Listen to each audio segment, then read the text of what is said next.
I won't lie to you. Week 4 might be our most intense reading week, and has less to do with the number of pages to read and more to do with the information to absorb. Paul was probably a pretty good preacher, but we know that he was prolific in his writing. This week we'll look at 2 Thessalonians, 1 Corinthians, and Galatians.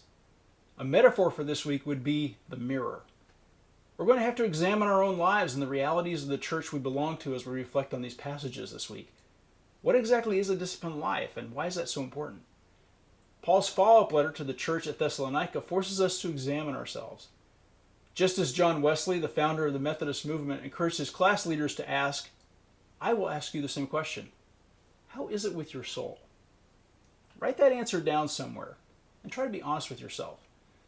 We'll read one more story from Acts that will show us that not only is it okay to be disruptive, but it's sometimes necessary to do the work of Christ. So embrace your inner rebel. We'll split our reading of 1 Corinthians into 2 days. The first will talk about the way the churches split into factions and how that's destructive.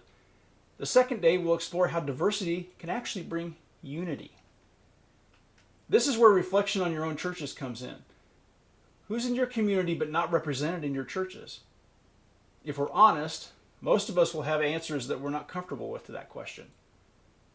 Finally, we'll get to Galatians and its powerful message about adopting, us being adopted into the family of Abraham, meaning that through our commitment of faith in Jesus Christ, we too are part of the chosen people, not by blood, as in by birth, but by blood, as in the cleansing power of the sacrifice of Jesus on the cross.